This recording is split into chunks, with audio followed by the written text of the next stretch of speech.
오늘 본문의 말씀을 읽어보시면 안식일에 주님이 회당에서 말씀을 가르치고 계십니다. 회당이라고 하는 이 모임은 그냥 모임이라는 그 자체 그 단어에 있습니다. 그래서 함께 모여서 이스라엘 백성들이 하나님의 말씀을 들었던 곳이 회당입니다. 바벨론 포로 이후에 성전이 파괴됐기 때문에 사람들이 어떻게 모여서 하나님의 말씀을 들을까 했던 것이 회당을 만든 계기가 된 거죠. 그래서 성전의 대체물로 이 회당을 통해서 사람들은 말씀을 듣고 또 말씀을 행하는 것, 또 그 안에서 교제도 있고 구제도 있었습니다. 이스라엘 백성들에게 회당은 말씀이 읽혀져서 울려 퍼지는 곳이고 가만히 앉아서 말씀을 묵상하는 곳이고 랍비들이 사람들에게 말씀을 가르치는 그런 장소였습니다. 그런 의미에서 이 회당이라고 하는 것은 말씀 중심, 그래서 말씀이 본질이라고 우리에게 말씀하고 있는 거죠. 오늘 본문 말씀도 마찬가지입니다. 주님은 회당에서 말씀을 가르치고 계셨어요. 말씀은 아마도 모세오경이었을 거고 당연히 그 말씀에 대한 주제는 율법에 대한 해석이라고 할 수 있을 겁니다. 그때 한 여인이 주님의 눈에 들어왔습니다. 11절 우리 성경에는 없지만은 보라라고 하는 동사로 시작됩니다. 이렇게 보라라고 등장한 인물은 사람들에게 생각해도 최악의 인생을 살고 있는 한 여인이었습니다. 그 여인은 18해 동안 귀신 들려 앓으며 꼬부라져 조금도 펴지 못하는 사람이라고 성경은 우리에게 그렇게 기록하고 있습니다. 본문의 말씀을 읽어보면 이 사람을 향한 차별의 시선은 한두 가지가 아닙니다. 첫 번째는 여자라는 거죠. 이 회당 예배는 당연히 남자들의 일이었습니다. 여자들은 회당에서 능동적으로 예배에 참여할 수 있는 사람이 아닙니다. 율법으로도 여자는 늘 남자에게 속한 존재이기 때문에 그런 거죠. 두 번째는 귀신 들린 사람입니다. 귀신 들렸다고 하는 것은 자신의 삶을 자기 스스로 결정 못하고 귀신에게 끌려다닌다라는 뜻이 있습니다. 성령과 귀신의 차이가 뭘까? 성령은 내 안에서 내 마음에서 보좌 싸움을 하지 않습니다.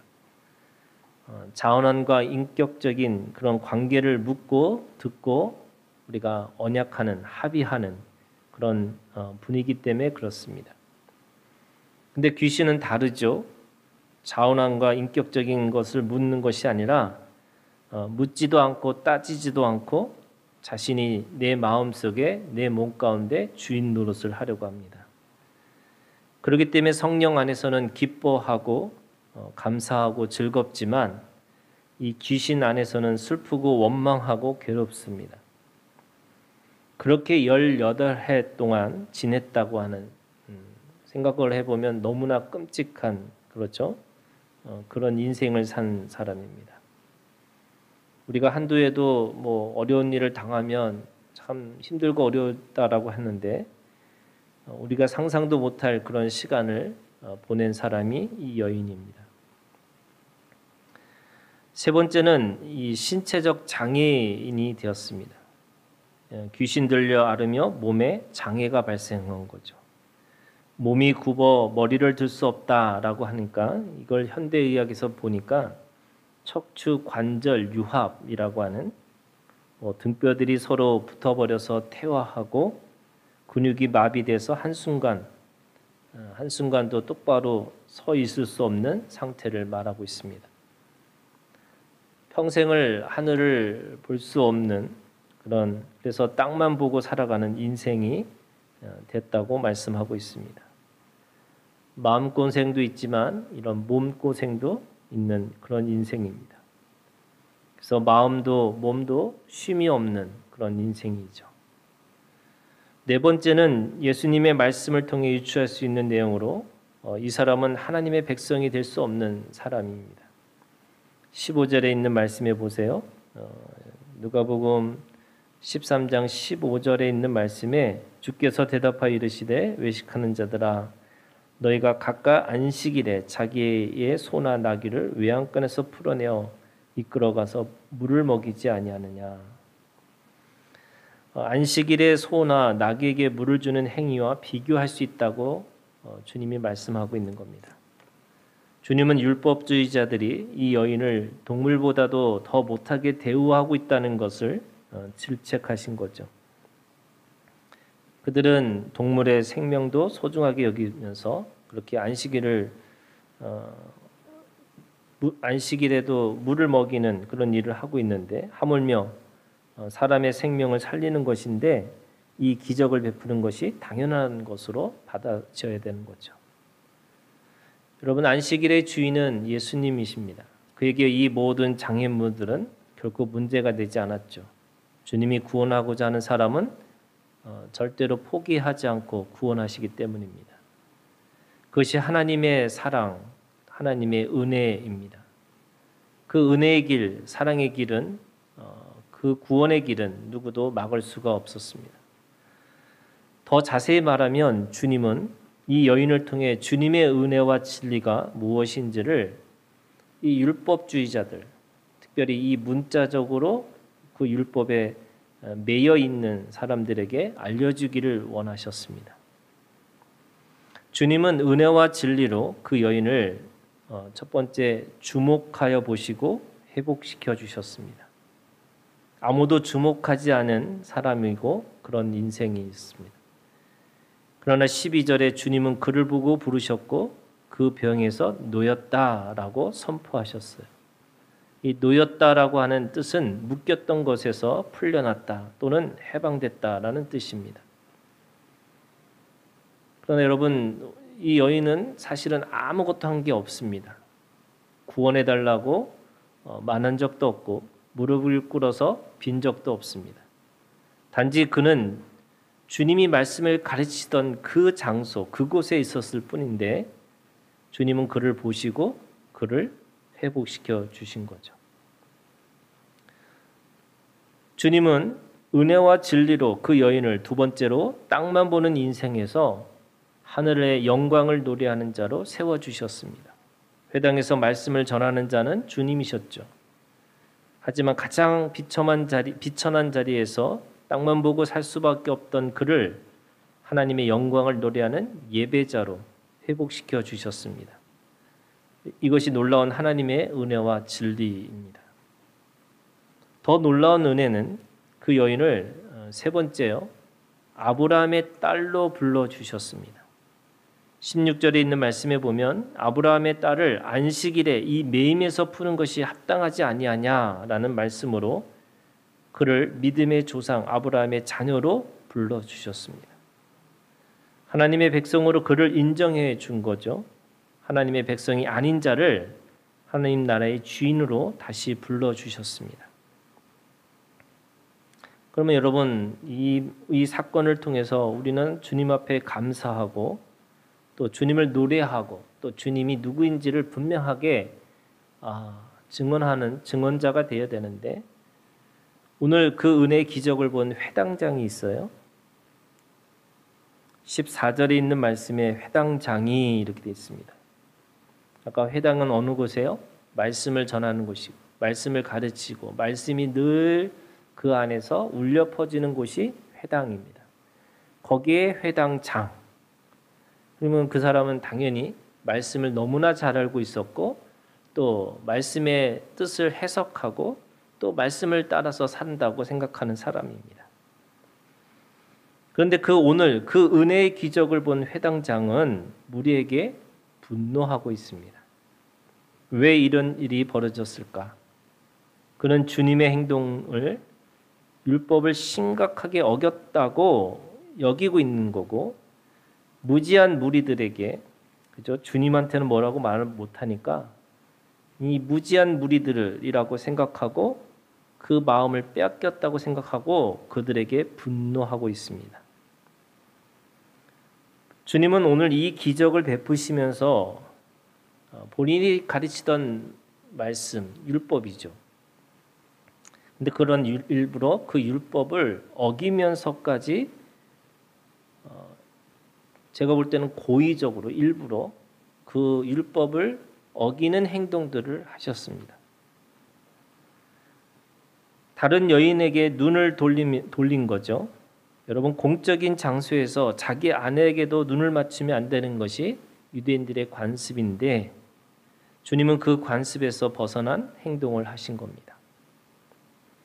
더구나 하나님이 얼마나 능력이 있으시면 그냥 말씀으로 분명하게 고칠 수 있는 건데 오늘 보니까 손을 대시고 안수까지 하셨습니다. 굳이 그 여인을 향해서 안수까지 하시는 거예요. 다른 여인에게 손을 대는 것뿐만 아니라 거룩하지 않은 그 불결한 것에 손을 대는 순간에 사실은 거룩함이 깨지는 거죠. 그렇기 때문에 그 안수까지 하셨다라고 하는 그 의미는 주님은 그 율법을 일부러 사람들에게 보여주면서 깨트리신 겁니다. 더 결정적인 것은 안식일이에요. 안식일은 하루고 그 안식일에 병 고치는 것에 대해서 문제 제기를 하고 있는 이 회당장의 말은 굉장히 어떻게 보면 합리적인 이야기입니다. 무슨 말이냐면 안식일은 하루고 나머지는 6일인데 어차피 18해 동안 그죠? 그 아팠던 사람을 그 6일 안에 고치면 되지 굳이 안식일을 어기면서까지 그 사람을 고쳐야 되겠느냐라고 하는 것이 이 회당장의 이야기입니다. 근데 사실은 그 모든 하나하나의 과정 속에서 주님이 율법을 어기시는 그 행동을 보면서 이 회당장이 사실은 분노하고 있었던 거죠. 그런데 그런 걸 뭐라고 말을 못하고 가장 결정적인 이 안식일에 대해서 어긴 거에 대해서 너무나 아주 화가 나서 지금 이야기하고 있는 겁니다. 주님은 이 여인의 치유를 통해서 단순하게 힘들고 어려운 이웃에게 복음을 전한다 또는 그를 치유하셨다라고 하는 기적의 사건으로 말씀하신 것만이 아니라 사실은 지금 이 회당이라고 하는 말씀이 있는 곳이고 말씀의 해석이 있는 곳이고 늘 말씀을 따라간다고 생각하는 그 모든 사람들, 특별히 쓰여진 복음, 율법주의자들을 향해서 지금 말씀하고 있는 겁니다. 그래서 그 문자적인 율법을 넘어서서 그 생명의 율법을 보게 하시려는 의도가 주님한테 그렇게 담겨져 있습니다. 회당장은 말씀을 주관하는 사람입니다. 말씀의 전문가죠. 그러나 그는 문자로 쓰여진 율법에 빠져 있는 사람입니다. 그렇기 때문에 그는 한 여인의 영혼에는 관심이 없고요. 그 회당장의 율법주의자에 대한 경고의 말씀을 우리가 분명하게 알고 있어야 되는데 오늘 그 말씀이 예레미야 8장 8절부터 12절에 있는 말씀입니다. 여러분 예레미야 8장 8절부터 12절 읽어보시면 서기관, 말씀을 적는 사람이에요. 그 서기관들이 가지고 있는 모든 삶이 거짓이라고 얘기하고 있어요. 또 말씀을 듣고 전하는 선지자, 그들도 거짓이라고 얘기합니다. 백성들의 죄를 대신해서 말씀대로 제사를 드리는 제사장들도 거짓이라고 얘기합니다. 왜냐하면 율법이라는 말씀의 그 뜻과 소원과 목적을 오해하고 곡해하고 잊어버렸기 때문에 그런 거죠. 하나님의 은혜를 잊어버렸습니다. 하나님이 주신 일과 하나님이 주신 사랑과 하나님이 주신 말씀에는 관심이 없습니다. 그렇다 보니까 자기 자신의 마음만 옳다고 생각하게 된 거죠. 예레미야 8장 11절 우리가 읽은 말씀이 보세요. 그들이 딸 내 백성의 상처를 가볍게 여기면서 말하기를 평강하다 평강하다 하나 평강이 없도다. 오늘 이 여인의 모습을 보면서 그 상처에 대는 너무나 가볍게 여기면서 그를 향해서 너무나 좋은 너무나 아름다운 하나님의 말씀을 전하고 있는 그들을 향해서 주님은 말씀하고 있는 거죠.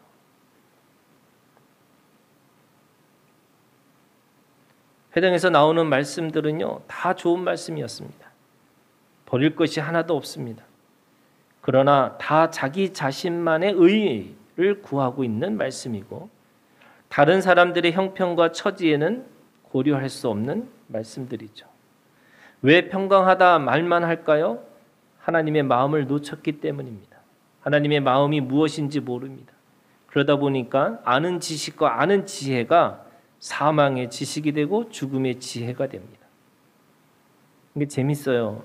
이게 아는 게 병이에요. 신앙생활을 너무나 잘 알고 있고 교회를 너무 잘 알고 있는데 믿음이 없어요. 하나님의 사랑이 없어요. 이게 지금 예레미야 8장 8절부터 12절까지 그들을 향해서 하고 있는 하나님의 저주입니다. 왜 외식하는 자들은 각각 안식일에 자기 소나 나귀를 외양간에서 풀어내고 이끌고 가서 물을 먹일까? 여러분, 율법은 생명이기 때문에 그런 거예요. 안식일을 해도 그 동물들의 생명을 소중하게 생각하기 때문에 율법은 돌보고 아껴주는 주인의 마음을 담고 있습니다.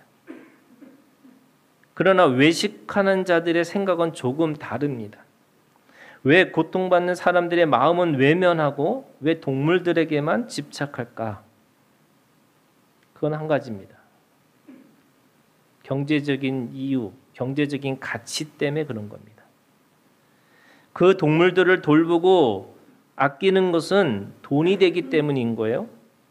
반면에 고통받는 사람들에게 관심을 갖는 헌신은 사실은 물질적인 손해를 감수해야 하는 일입니다. 율법은 생명인데 그 율법을 다르게 적용하는 이유는 자기에게 이익이 되느냐, 자기의 마음에 드느냐, 자기가 기준이 돼서 율법조차 복과 저주로 이해하고 있습니다. 무슨 말이냐면 자신이 가지고 있는 모든 행동은 다 복받기 위한 행동인 거예요. 그래서 율법조차도 도구입니다. 뭐가 목적이냐면 복이 목적인 거예요. 율법을 지키면 복을 받고 율법을 지키지 않으면 하나님께서 저주를 내리신다고 하는데 그래서 관심이 뭐예요? 복과 저주예요. 그런데 사실은 하나님은 율법이 목적인 거예요. 생명이 목적인 거예요. 그런데 사람들은 그 생명이 중요한 것을 안다고 하면서도 결정하는 것은 늘 복과 저주. 다시 말해서 자기에게 이익이 되느냐, 자기에게 마음에 드느냐, 자기 감정에 만족감을 주느냐라고 하는 것에 사로잡혀 있다는 거예요. 그래서 율법의 희생과 헌신은 원하지 않습니다. 그럼 여러분 생각해 보세요. 누가 땅만 보고 허리를 펴지 못한 사람이에요?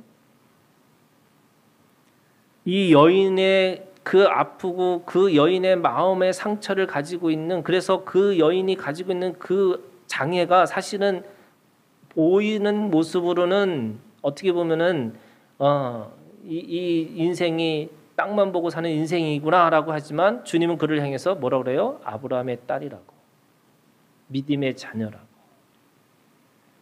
근데 오히려 회당장과 그 외식하는 자들을 향해서 오히려 그들을 향해서 너희들이 땅만 보고 사는 사람이라고 얘기하시는 거예요. 그래서 여자여 네가 네 병에서 놓였다라는 이 말씀은 여러분 이 구약의 율법은 끝났고 예수 그리스도의 은혜와 진리가 여기 있다라고 하는 말씀과 같은 거예요. 관습의 억압과 문자에 사로잡혀서 마음이 영혼이 병든 자들에게 주님의 자유를 선포하시면서 자유하라고 하고 말씀하고 있습니다. 이것이 오늘 우리에게 주시는 하나님의 말씀입니다. 그러면 우리는 주님의 말씀을 어떻게 생명의 말씀을 들을 수 있을까? 오늘 본문의 말씀, 특별히 예레미야 8장 12절에 있는 말씀에 보시면요, 부끄러움으로 말씀을 들어야 된다는 거예요. 얼굴까지 붉어져야 한다는 거예요. 이것이 오늘 살아계신 하나님의 말씀이 살아있는 생명으로 받아지는 사람들의 모습, 얼굴이라고 말씀하고 있어요. 여러분, 강팍한 마음은 단단한 마음이에요. 거기는 고집과 회개하지 않는 마음뿐입니다. 얼굴이 굳어져 있어요. 이것이 심하면 회당장처럼 분노하는 얼굴이 됩니다. 누가복음 13장 17절 말씀도 마찬가지예요. 예수께서 이 말씀을 하심에 모든 반대하는 자들은 부끄러워했다라고 적혀 있어요. 그래도 그 말씀을 들은 사람들이 자신의 모습을 통해서 예수님의 말씀을 통해서 자기의 얼굴을 들여다본 거죠. 그래서 부끄러워했다는 거예요. 여러분, 말씀이 거울이에요. 그 거울을 보고 자신의 얼굴을 보고 있는 자만이 얼굴의 부끄러움을 찾아낼 수 있습니다. 그래서 어떤 의미에서 오늘 우리가 하나님의 말씀을 들을 때 이 사도행전의 오순절 다락방에서 사람들이 어찌할꼬 하잖아요. 그거는 새롭게 믿는 사람들이고, 오늘 우리가 뭐 10년, 20년, 40년, 50년 믿고 있는 이 우리들에게서 말씀은 어떻게 들어야 되느냐? 부끄러움으로 들으셔야 돼요. 내가 왜 그 말씀을 왜 그렇게 지키고 살지 못할까? 두 번째, 여러분, 그 말씀을 어떻게 되느냐? 여러분, 저주로 들으셔야 돼요. 예레미야 8장 8절부터 12절까지 오늘 주님은 율법을 말씀하시면서 뭐라고 되어 있냐면 축복하지 않으셨어요. 다 저주만 말씀하세요. 그것도 그냥 저주가 아닙니다. 너무나 심각한 저주를 오늘 말씀하고 있어요. 왜 그럴까? 문자적 율법의 기능에는 저주만 있기 때문에 그래요, 여러분. 무슨 말이냐면 율법주의자들, 율법을 쫓아가는 사람들에게 그 말씀을 쫓아갈 때마다 사실은 다 저주입니다. 복이 없어요.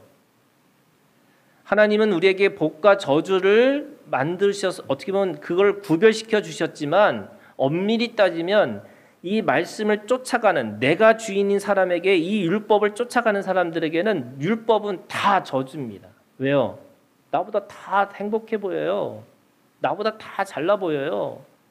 그리고 나는 지키면 지킬수록 안 돼요. 그러다 보니까 척하고 탓하고 그러면서 내 마음의 괴로움과 슬픔이 너무나 많아요. 그래서 사도 바울이 뭐래요? 공고한 자다 이렇게 얘기합니다. 그럼 뭐예요? 말씀을 들을 때마다 다 저주의 말씀으로 여러분 들으셔야 돼요. 그래야지 무슨 일이 벌어지냐면 그 저주 가운데 내 마음의 상처와 내 마음의 아픔이 완전히 이게 어떻게 보면은 하나님을 찾을 수밖에 없는 그 마음의 이 통회하는 마음, 상처받은 마음으로 하나님 앞에 가야지만 사실은 그것이 진정한 복이 될 수 있는 거죠. 그런데 사람은 알량한 자기 뭔가 하나 때문에 여러분 저주를 생각하고 살지 않아요.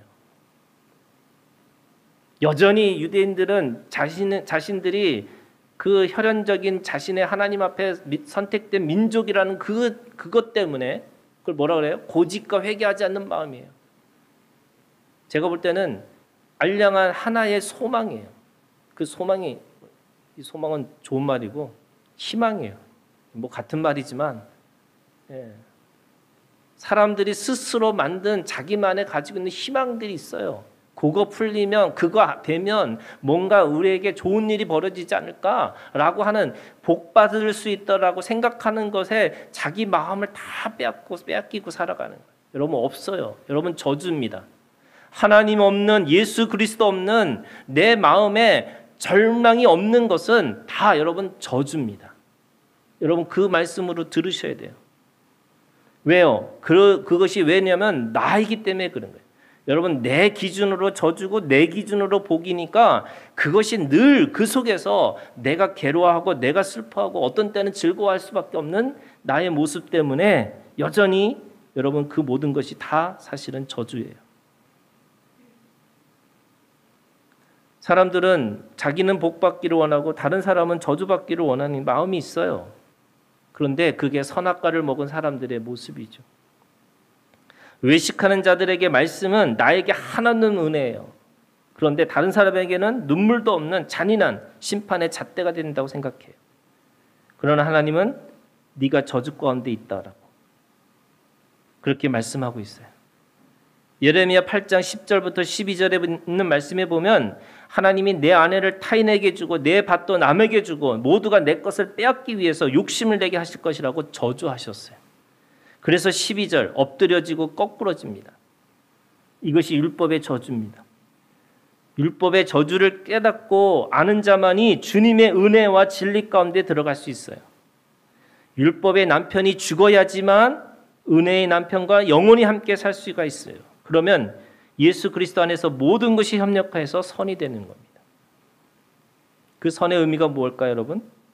여러분, 율법의 주인이 내가 아니고 예수 그리스도라는 뜻이에요. 모든 기준은 예수님이십니다. 그래서 안식일의 주인이고 거룩함의 주인이고 하늘의 주인이신 예수 그리스도가 오늘 우리에게 여자여 네가 네 병에서 놓였다라고 선포하시고 그 저주의 매임으로부터 풀어주시고 우리를 자유케 하신다고 말씀하고 있는 겁니다. 그러면 우리가 모든 삶의 기준이 어디예요? 예수님이에요. 내가 괴롭고 힘든 건 나예요. 그러나 주님은 오늘 우리에게 그 주님의 말씀을 따라서 살아갈 수 있는 기준이 예수 그리스도가 되라고 말씀하고 있습니다. 그러면 세 번째요. 내가 부끄러움으로 말씀을 듣고 그 저주 가운데 말씀을 들어야지만 세 번째, 기쁨과 영광으로 말씀을 들어야 하는 거예요. 왜요? 예수 그리스도가 주인이 되신 것을 보고 그 주님이 주인 되심을 따라 오늘 내가 기뻐요. 내가 주님 앞에 영광의 말씀으로 그 말씀을 들을 수 있습니다. 누가복음 13장 17절 모든 영광스러운 일을 기뻐합니다. 예수 안에 있는 자에게 모든 것이 복이라고 말씀하고 있어요. 넘어지고 쓰러져도 복이에요. 여러분. 실패해도 복이고 망해도 복이에요. 아파도 복이고 누워있어도 복이에요. 여러분 믿으세요? 내가 주인이면 내가 아프면 저주예요. 내가 주인이면 내가 망하면 저주예요. 그런데 성공해도 왜 저주가 되느냐? 나보다 성공한 사람 너무나 많아요. 나보다 잘난 사람 너무 많아요. 그래서 저주예요. 이걸 상대적 저주라고 해요. 그런데 예수 그리스도 안에 있으면 예수님은 죽으시고 부활하셨기 때문에 주님 때문에 망해도 복이고요. 내가 쓰러져도 복이고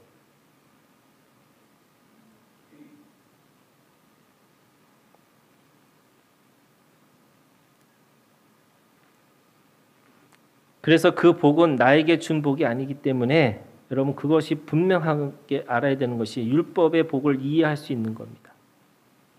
주님이 우리에게 주신 복은 나에게 우리 아브라함에서 아브라함의 자녀로 함께 관계하고 살아가라고 말씀하고 있어요.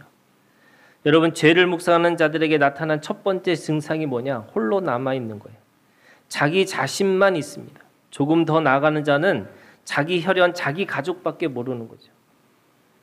그러나 하나님이 주신 참된 기쁨, 관계에서 오는 기쁨을 우리는 알아야지 진정한 복이 무엇인지를 아는 거예요. 나의 세상이 망하면 뭐가 돼요? 하나님의 나라가 시작되는 거고 내가 있는 이 나만의 이 관계에서 벗어나서 다른 사람이 보이기 시작하는 것이 사실은 우리에게 복이에요. 그래서 하나님이 주신 참된 기쁨, 관계에서 오는 기쁨을 알고 우리가 주님 앞에 영광, 주님 앞에 기쁨을 나누고 살아가는 사람이 되는 겁니다. 여러분 말씀은 종이에 쓰인 문자가 아닙니다. 말씀은 마음에 새겨진 생명입니다. 말씀은 내 기준으로 보는 복과 저주가 아닙니다. 말씀은 예수 그리스도 안에서 생명 관계예요. 말씀은 저주거리를 만들거나 누군가에게 칭찬을 받기 위해 평안의 복을 던져주는 도구가 아닙니다. 말씀은 오늘도 살아계신 하나님이세요. 하나님의 말씀을 통해 사랑하고 섬기고 헌신하는 그래서 땀과 눈물과 피로 생명을 살리는 일을 우리에게 해라고 말씀하고 있어요. 오늘도 말씀으로 마음의 병듦이 풀어지는 능력이 우리 가운데 있기를 주님의 이름으로 축복합니다. 아멘. 기도하겠습니다.